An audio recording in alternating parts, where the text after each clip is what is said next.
பொங்கல் உணவு என்பது கொஞ்சம் சமையல் செய்வதிலே சுலபமானது. குழஞ்சு போனா கூட சாப்பிட்றதுக்கு நல்லா இருக்கும். அதை பார்த்துக்கிட்டே இருக்க வேண்டிய அவசியம் இல்லை. என்ன அதில் ஒரு சிரமம் அப்படின்னா அதை கிண்டிகிட்டே இருக்கணும், இல்லைன்னா பொங்கல் அடிப்பிடிச்சு போயிடும். பொங்கலை கிண்டிகிட்டே இருக்கணும், அது ஒன்று தான் வேலை. ஆனால் தமிழ்நாட்டை பொறுத்த வரைக்கும் பிரச்சனை இல்லை. ஏதாவது ஒரு பிரச்சனை எடுத்து கிண்டி கொண்டே இருப்பதற்கு இங்கே கிண்டியிலே ஒரு வகையறா இருக்கிறது. அவர்கள் அதை செய்து கொண்டிருக்கிறார்கள். நமக்கு பொங்கல் சேஃபா இருக்கு. பிரபலமானவர்களை எப்பவுமே பேர் சொல்லி கூப்பிடக்கூடாது. அம்மையார் ஜெயலலிதா இருந்தாங்க, ஜேன் கூப்பிட்டோம். துக்ளக் ஆசிரியர் அவர் இருந்தார், சோன்னு கூப்பிட்டோம். அவர் இப்போ இவனை எப்படி கூப்பிடணும்? சீன் தானே கூப்பிடணும். நீங்க ஏன் பேர் சொல்லி கூப்பிடுறீங்க?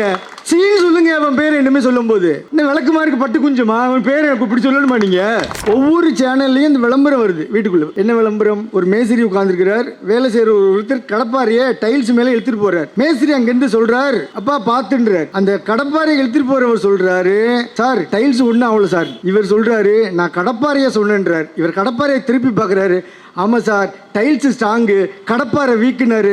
தமிழ்நாட்டில் கட்டமைப்பு ஸ்ட்ராங்காக இருக்கிறது. எவ்வளவு பெரிய கடப்பாறையை கொண்டு வந்தாலும் அது வீக்கு தான். எவ்வளவோ பாறைகள்லாம் வந்து பார்த்துருச்சு. நீ இன்னும் புறம்போக்கு கொண்டு வந்து இங்கே பாறையை கட்டுறதுடா. ஆனால் வேறு எந்த கட்சிக்கும் இல்லாத ஒரு தகுதி பாரதிய ஜனதாவுக்கு உண்டு. நாளைக்கு நீங்கள் இங்கே கூட்டம் போடும்போது நீதிபதிகள் பிரிவு என்று ஒரு பிரிவை நீங்கள் ஏற்படுத்திக் கொள்ளுங்கள். தமிழ்நாட்டில் இல்லை, உலகத்திலே வேறு யாருக்கும் அப்படி ஒரு வாய்ப்பு கிடையாது. காஞ்சிபுரத்தில் இருக்கிற காமாட்சி அம்மன் கோயிலே காமாட்சி அம்மன் கோயில் தானா என்கின்ற ஒரு கேள்வி எழும்போது நான் கேள்வி எழுப்புகிறேன், அங்கே இருக்கக்கூடிய காஞ்சி மடம் சங்கர மடம் தானா என்கின்ற கேள்வி எங்கிருந்து எழுப்புகிறேன். அதற்கு கீழே ராவனுடைய கோவில் இருக்கிறது என்பதற்கான அடிப்படை எவ்வளவோ ஆதாரங்கள் இருக்கிறது. நாடுடைய சிவனை போற்றி, நாட்டவர்க்கும் இறைவா போற்றி, காவாய் கனகத்திரளை போற்றி, கேளு மலையானை போற்றி. எல்லாம் அல்ல இறைவனுடைய திருவருளை முன்னிட்டு வந்திருக்கிற அத்தனை அன்பர்கள், காவல்துறையினர், ஊடகங்கள், வர்த்தக அன்பர்கள், தாய்மார்கள், குழந்தைகள், பெரியவர்கள் அத்தனை பேருக்கும் என்னுடைய அன்பான மாலை வணக்கங்களை தெரிவிக்கிறேன். வழிந்தது பொங்கல் பொங்கி, தழைத்தது இன்பம் நெஞ்சில், வாழ்த்தினர் பருதி தன்னை தமிழர்கள் பொங்கல் உண்டார் என்று புரட்சி கவிஞர் பாரதிதாசன் அவர்கள் மிக அழகாக பொங்கல் விழாவை குறித்தும் தமிழர் திருவிழாவை குறித்தும் கவிதை பாடியிருந்தார்.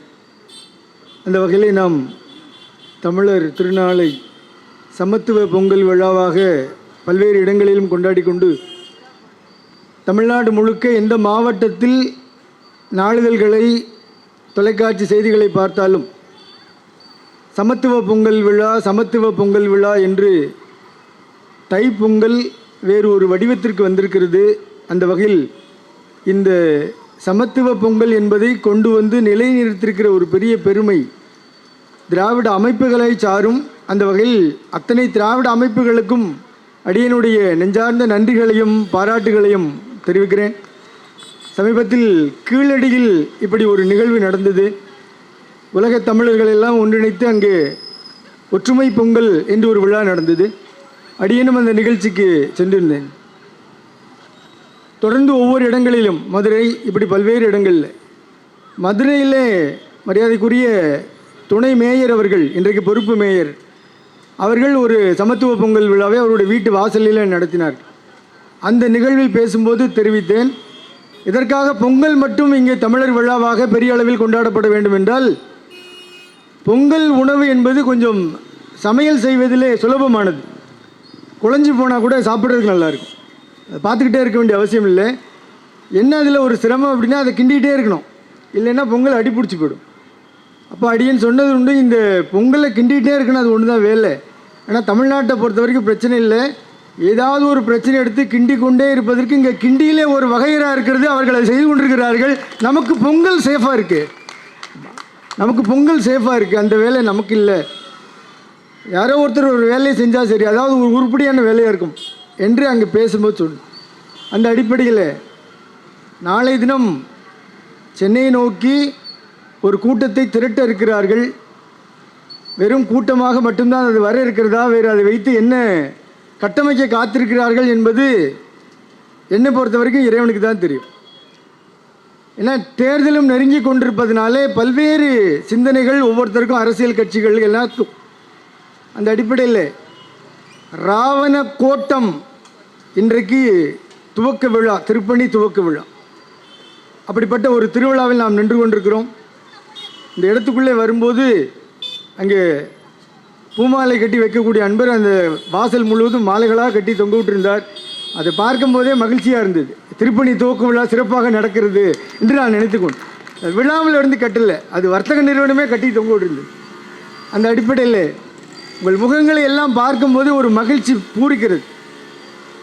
ராவணனுக்கு இன்று ஒரு கோயில் எழும்புகிறது. அன்பர் பேசும்போது நிறைய பேர் அந்த கடப்பாறை குறித்தான செய்திகளை பரிமாறிக்கொண்டே இருக்கிறோம். தமிழ்நாடு முழுவதும் பேசு பொருளாயிடுச்சு.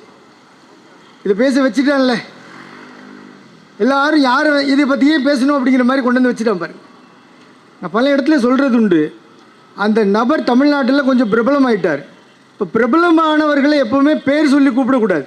அம்மையார் ஜெயலலிதா இருந்தாங்க, ஜெயன் கூப்பிட்டோம். துக்ளக் ஆசிரியர் அவர் இருந்தார், சோன்னு கூப்பிட்டோம். அவர் இப்போ இவனை எப்படி கூப்பிடணும்? சீன் தானே கூப்பிடணும். நீங்கள் ஏன் பேர் சொல்லி கூப்பிடுறீங்க? சீன் சொல்லுங்க. அவன் பேர் என்னமே சொல்லும்போது இன்னும் விளக்குமாருக்கு பட்டு குஞ்சமா அவன் பேர் இப்படி சொல்லணுமா? நீங்கள் நாமளே ஏன் அவனை பெருமைப்படுத்தணும் கேட்குறேன்னா, இல்லை இன்றைக்கு இல்லை, இவனுக்கு பதிலடி கொடுக்குற வேலையை தொலைக்காட்சியில் ஒரு விளம்பர நிறுவனம் செய்து கொண்டே இருக்கிறது. தினசரி நம்ம பார்க்குறோம். உங்கள் வீட்டில் இருக்கிற போட்டிக்குள்ளே அந்த வீடியோ போட்டு பாருங்கள், டிவி போடுங்க, ஒவ்வொரு சேனல்லையும் இந்த விளம்பரம் வருது. வீட்டுக்குள்ளே என்ன விளம்பரம்? ஒரு மேஸ்திரி உட்காந்துருக்கிறார், வேலை செய்கிற ஒருத்தர் கடப்பாரியை டைல்ஸ் மேலே எடுத்துகிட்டு போகிறார். மேஸ்திரி அங்கேருந்து சொல்கிறார், அப்பா பார்த்துன்றார். அந்த கடப்பாரை எடுத்துகிட்டு போகிறவர் சொல்கிறாரு, சார் டைல்ஸ் ஒன்றும் அவ்வளோ சார். இவர் சொல்கிறாரு, நான் கடப்பாறையை சொன்னேன்றார். இவர் கடப்பாறையை திருப்பி பார்க்குறாரு, ஆமாம் சார் டைல்ஸு ஸ்ட்ராங்கு, கடப்பாறை வீக்குனாரு. தமிழ்நாட்டில் கட்டமைப்பு ஸ்ட்ராங்காக இருக்கிறது. எவ்வளவு பெரிய கடப்பாறையை கொண்டு வந்தாலும் அது வீக்கு தான். எவ்வளவோ பாறைகள்லாம் வந்து பார்த்துருச்சு. நீ இன்னும் புறம்போக்கு கொண்டு வந்து இங்கே பாறையை கட்டுறதுரா? பாறையை தூக்கிட்டு வர்றாங்க. இங்கே எவ்வளவோ பாறைகளை பார்த்து விட்டு நிற்கிறோம். தந்தை பெரியார் முன்னாடி கொண்டு போய் இப்போ சொன்னது உண்டு. சமீபத்தில் இந்த பிறந்தநாள் விழா கொண்டாடப்போ தந்தை பெரியார் பிறந்தநாள் விழா 147 அப்படின்னு சொன்னோம். இது 147 இப்படி சொல்ல முடியாதுங்க, அது எப்படி சொல்லணும்? தந்தை பெரியார் பிறந்தநாள் 147, வெறும் 47 147 சொல், அப்போ தான் புரியும். அது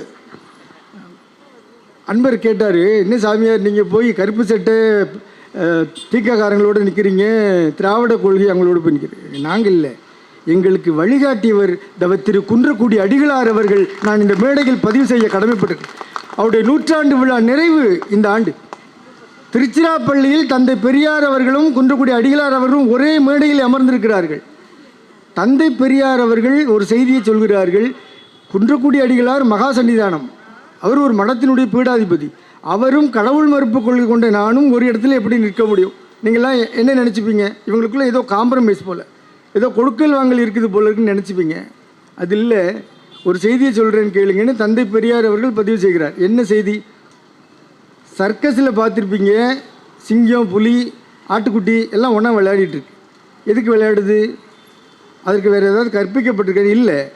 அந்த சர்க்கஸில் அதுக்கு பயிற்சி கொடுக்குற ஒருத்தர் நிற்கிறார்ல, அவர் கையில் ஒரு சாட்டை இருக்குது. அந்த சாட்டைக்கு பயந்து சிங்கமும் புலியும் ஆடும் ஒன்று போல் நிற்குது ஒரே இடத்துல. நாங்களும் ஒரு சாட்டைக்கு பயந்து தான் ஒரே மேடையில் இருக்கிறோம். அந்த சாட்டை மக்கள் நலன், மக்கள் வளர்ச்சி என்கின்ற ஒரு சாட்டைக்கு பயந்து நாங்கள் இங்கே நிற்கிறோம்.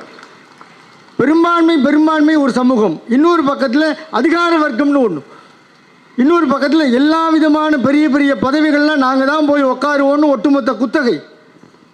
அது நீதிபதியாக இருக்கட்டும், இல்லை பெரிய பெரிய பதவிகளாக இருக்கட்டும், இதெல்லாம் ஒருத்தர் போய் உட்காந்துடுறாங்க. குறிப்பிட்ட ஒரு சமூகம் போய் அங்கே உட்காந்துக்கிட்டு இருக்கு. இதை தகர்க்க வேண்டுமானால் தந்தை பெரியார் அவருடைய சிந்தனைகளும், நம்முடைய மரியாதைக்குரிய டாக்டர் அம்பேத்கர் அவருடைய சிந்தனைகளும், குன்றக்குடி அடிகளார் அவருடைய சிந்தனைகளும் ஒரு சேர வேண்டும். அது இந்த மேடையில் சேர்ந்திருக்கிறது. உள்ளபடியே நான் மனமாற வாழ்த்துகிறேன், பாராட்டுகிறேன். நாளை தினம் பாரதிய ஜனதா இங்கே ஒரு கூட்டத்தை கூட்ட இருக்கிறார்கள். நான் அவர்களுக்கு பணிவோடு ஒரு கோரிக்கை வைக்கிறேன். எல்லா கட்சியிலையும் பல்வேறு பிரிவுகளுக்கு அமைப்புகள் இருக்குது. வழக்கறிஞர் அமைப்பு, ஊடகம் பிரிவு, இப்படி பல்வேறு விவசாய பிரிவுகள் இப்படி இருக்குது. ஆனால் வேறு எந்த கட்சிக்கும் இல்லாத ஒரு தகுதி பாரதிய ஜனதாவுக்கு உண்டு. நாளைக்கு நீங்கள் இங்கே கூட்டம் போடும்போது நீதிபதிகள் பிரிவு என்ற ஒரு பிரிவை நீங்கள் ஏற்படுத்தி கொள்ளுங்கள். தமிழ்நாட்டில் இல்லை, உலகத்திலேயே வேறு யாருக்கும் அப்படி ஒரு வாய்ப்பு கிடையாது. இப்படி ஒரு பிரிவு இருக்குன்னா அது உங்களால் மட்டும்தான் ஏற்படுத்தி கொள்ள முடியும் என்று கேட்டுக்கிறேன். ராவணன் என்று சொல்லும்போது சைவம் ராவணனை கொண்டாடுகிறது. உள்ளபடியே சொல்லப்போனோம், ஏன்னா இங்கே இருக்கிற மேடையில் இருக்கிற நான் ஒவ்வொருத்தரும் இந்த புராணங்கள் இதிகாசங்களை ஒரு பார்வையில் பார்ப்போம். என்னோடய பார்வை வேறு, சகோதரி சுந்தரவல்லி அவர்களுடைய பார்வை வேறு, திருமுருகன் காந்தி அவர்களுடைய பார்வை வேறு, சகோதரர் குழந்தையரசனுடைய பார்வை, ஒவ்வொருத்தருடைய பார்வை ஒவ்வொரு மாதிரி இருக்கும். இப்போ எங்களுடைய பார்வையில் எப்படி நாங்கள் ராவணன் பார்க்குறோம்? ராவணன் ஒரு சிவபக்தன், நீதி நெறி தவறாதவன், வலிமையானவன், மனதில் அறக்கோட்பாடுகளை ஆழ பதித்து கொண்டவன், இப்படி பார்க்கிறோம். திருஞான சம்பந்தர் தன்னுடைய ஒவ்வொரு பதிகத்திலும் 8வது பாடலில் மறக்காமல் ராவணனை பதிவு செய்கிறார். அவன் ஒரு கொடுமையானவன் என்று சொன்னால் எதற்காக மீண்டும் மீண்டும் அவனுடைய பெயர் அவர் சொல்ல வேண்டிய அவசியம் என்ன?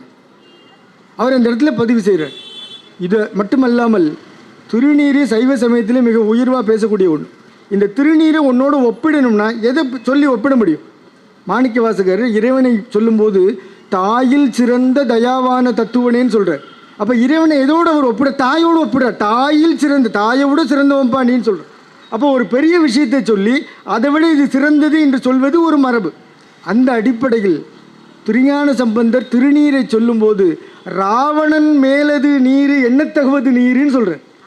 அப்போ எவ்வளவு இடத்துல உயர்த்தி வச்சிருக்கிறார் பாருங்கள். வேறு யாரையும் அங்கே அவர் குறிப்பிடவே இல்லை, ஒப்பிடவே இல்லை. ராவணனை சொல்லி ராவணன் மேலது நீர் எண்ணத்தகுவது நீர், பராவணமாவது நீர், பாவம் அறுப்பது நீருன்னு பாடினார். அப்படி பல்வேறு இடங்களில் ராவணன் போற்றப்படுகிறார். இப்போ இங்கே என்ன செய்தினா, ராவணனுக்கு கோட்டம் அமைப்பதற்கு நாம் இங்கே துவக்க விழாவை செய்கிறோம். மன ரீதியாக ஒரு மகிழ்ச்சிகரமாக அதை பண்ணுகிறோம். இந்த செய்தி உள்ளபடியே ராமன் என்று ஒருவன் இருந்தால் இந்த வினாடியில் ராமன் மகிழ்ச்சி அடைவான் என்று நான் நினைக்கிறேன். ஏன்னா அவருக்கு தான் தெரியும் ராவணன் எவ்வளோ வலிமையானவன்ட்டு. நினச்சி பாருங்க, மனைவியே ஒருத்தர் தூக்கிட்டு போயாச்சு, மாதக்கணக்கு வருடக்கணக்காக ஒருத்தன் காவடி எடுக்கிறான், மனைவியை கண்டுபிடிக்க முடியாமன்னா எவ்வளவு பாடுபட்டு ஒவ்வொரு வினாடியும் அவன் எவ்வளவு வலி அனுபவிச்சிருப்பான். அப்போ தெரிஞ்சிருக்கும் அவனுக்கு. அப்போ ராவணன் என்பவனை நம்முடைய தமிழர்களுடைய ஒரு அடையாளமாக நாம் பார்க்கிறோம். ஒரு 2 நாளுக்கு முன்னம் சமூக வலைதளங்கள் பார்க்குறேன், சகோதரர் திருமுருகன் காந்தி அவர்களுக்கு அந்த சிறி டிவின்னு ஒரு டிவி இருக்குது, அது அவ்வளோ விளம்பரம் பண்ணியிருக்காங்க யூடியூப்பில் வீடியோவில். அவரை பற்றி அவ்வளோ பெருமையாக பேசி நம்ம கூட ஒரு பேர் தான் சொல்கிறோம், அவங்க நிறைய பேர் சொல்லியிருக்காங்க. அதில் ரொம்ப குறிப்பாக டேனியல் காந்தின்னு சொல்கிறாங்க, நல்லா இருக்குது. ஆமாம், திருமுருகன் காந்தின்னு சொல்கிறவரை டேனியல் காந்திங்கிறது நல்லா தானே இருக்குது. எந்த அளவுக்கு நாங்கள் சமத்துவமாக இருக்கிறோம் பாருங்கள், சமய நல்லிணக்கத்தோடு இருக்கிறோம். எனக்கும் பேர் சொல்லுவாங்க சில இடத்துல, திருவடிக்குடியில் சாமி வாப்பான். நான் இஸ்லாமியர் கூட நிறைய நிகழ்ச்சிக்கு போயிட்டுருக்கிறேன். இது எனக்கு பெருமையான விஷயம் தானே. இதில் என்ன இருக்குது பாருங்கள். நம்ம பழனி பாபான்னு சொல்கிறவர்கள், அவருடைய திருநாமம் சொல்லும் போது பழனி பாபா அவர்கள்னு சொல்கிறோம். அப்போ இந்த பேர் பழனின்னு சொல்லும்போது இந்து சகோதரர்கள் எவ்வளோ மகிழ்ச்சி அடைகிறாங்க அந்த பேரை பார்க்கும்போது, தெரியுமா? இப்போ நீங்கள் எவ்வளவு உதாசீனப்படுத்தணும்னு நினைக்கிறீங்களோ, எவ்வளவு மட்டம் தட்டுன்னு நினைக்கிறீங்களோ, அந்த அளவுக்கு சமூக கட்டமைப்பு உயர்ந்து கொண்டிருக்கு.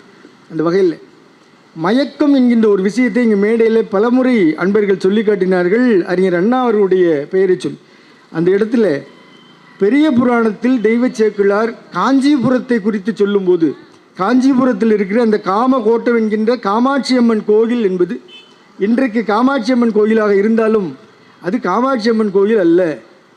இதற்கு முன் பல்வேறு கோயிலாக சொல்லப்போனால் சமணம், பௌத்தம் உள்ளிட்ட பல்வேறு கோயில்களுடைய ஒரு அடையாளமாக, வழிபாட்டு தலமாக அது இருந்திருக்கிறது என்பதற்கான அடையாளங்கள் நிறைய இருக்கிறது. இந்த நிகழ்ச்சியை கொண்டு வந்து அசோக் பில்லரில் போட்டுக்கிறதுக்கு காரணம், அசோக் பில்லர்னு சொல்லும் போதே அங்கே ஒரு சமத்துவம் வருது, சாமானியர்களுக்கான ஒரு உரிமை என்பது அந்த இடத்துல பேசப்படுது. அதே மாதிரி காஞ்சிபுரத்தில் ஒரு பில்லர் இருக்குது, இன்றைக்கி ஜெயஸ்தம்பம் அப்படின்னு சொல்லிட்டு இருக்காங்க.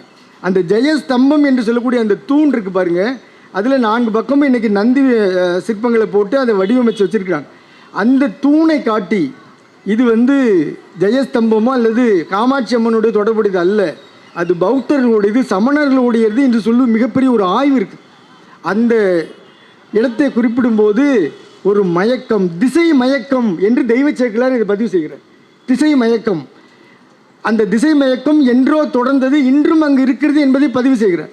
நான் தெய்வ சேக்கிழார் எப்படி பார்க்கிறேன், இன்றைக்கு காலகட்டத்தில் என்னால் உங்களோடு இந்த மேடையிலிருந்து எப்படி இதை பரிமாறிக்கொள்ள முடிகிறதோ அதுபோல் 12ஆம் நூற்றாண்டு காலகட்டத்தில் அவன் கோட்டைக்குள்ளேயே இருந்து உலகெல்லாம் உணர்ந்து ஓதுதற்கரியவன் என்று சொல்லி தமிழ் பாடி அத்தனை பேரையும் அந்த தமிழ் சுவடியை வணங்க வைத்தார் அல்லவா, அந்த இடத்தில் தெய்வ சேக்கிழார் உயர்ந்து நின்றார். அவருடைய காலகட்டத்தில் எவ்வளவு பண்ண முடியுமோ அவர் செய்தார். முழுசாக அந்த இடத்துல பண்ணியிருந்தாருன்னா இன்றைக்கி தெய்வ சேக்கிழார் ஒருத்தர் நம்ம பார்த்துருக்கவே முடியாது. அந்த காலகட்டத்தில் எவ்வளவு சீர்திருத்தங்களை பண்ண முடியுமோ பண்ணார். அதனால தான் இன்றைக்கும் காஞ்சிபுரம் என்று சொன்ன உடனே நமக்கு எப்படி இந்த ராவண கோட்டம் நினைவுக்கு வருகிறது. அங்கே இருக்கிற அந்த காமாட்சி அம்மன் கோயில், ஏகாம்பரேஸ்வரர் கோவில், அங்கே இருக்கிற காஞ்சி மடம் எல்லாம் நமக்கு ஞாபகத்துக்கு வருதோ. சிவனடியார்களுக்கு காஞ்சிபுரம் என்று சொன்னால் திருக்குறிப்பு தொண்டர் என்கின்ற, இப்போ நாம் பேசிகிட்டு இருந்தோமே சலவை தொழிலாளர்கள், அந்த அடியாருடைய நினைவு அங்கே தான் காஞ்சிபுரம் குறித்தான பதிவுகளை சேக்கிழார் பெருமான் பண்ணுறார். அப்படி இந்த காஞ்சிபுரத்தில் இருக்கிற காமாட்சி அம்மன் கோயிலே காமாட்சி அம்மன் கோயில் தானா என்கின்ற ஒரு கேள்வி எழும்போது நான் கேள்வி எழுப்புகிறேன், அங்கே இருக்கக்கூடிய காஞ்சி மடம் சங்கர மடம் தானா என்கின்ற கேள்வி எங்கிருந்து எழுப்புகிறேன். அதற்கு கீழே ராவனுடைய கோவில் இருக்கிறது என்பதற்கான அடிப்படை எவ்வளவோ ஆதாரங்கள் இருக்கிறது. சொல்லப்போனால் கீழடி மாதிரி ஒரு ஆய்வை அங்கே செய்தால் தமிழ்நாடு தொல்லியல் துறை மட்டுமில்லை, ஏஎஸ்ஐ இந்திய அரசினுடைய தொல்லியல் துறை அங்கே ஆய்வுகளை மேற்கொள்ள வேண்டும் என்று இந்த மேடையின் வாயிலாக நான் கேட்க கடமைப்பட்டிருக்கிறேன். கந்தகோட்டம் எப்படி நம்முடைய சென்னை, காஞ்சிபுரம் உள்ளிட்ட பகுதியிலே கந்தகோட்டம், குமரகோட்டங்கள் எல்லாம் இருக்கிறதோ, அதே மாதிரி காஞ்சிபுரத்தில் ஒரு ராவண கோட்டம் எழும்ப வேண்டும். அதற்கான மிகப்பெரிய ஒரு முன்னெடுப்பாக துவக்கமாக இன்றைக்கு வெற்றிவேல் வீரவேல் என்று சொல்லி முருகப்பெருமானுடைய இந்த வேலாயுதத்தை சகோதரர் திருமுருகன் காந்தி அவருடைய கரங்களிலே கொடுத்து அந்த பணிகளை சீரும் சிறப்புமாக துவக்கத்திற்கு நல்ல ஒரு வாய்ப்பு கிடைத்திருக்கிறது. உங்கள் அத்தனை பேருடைய ஆதரவோடும் உங்கள் அருமையான வாழ்த்துக்களோடும் கரகோஷங்களோடும் அந்த வேலை அவர்களுக்கு பரிசளிக்க கடமைப்பட்டிருக்கிறேன். திருச்சிட்டம்பலம்.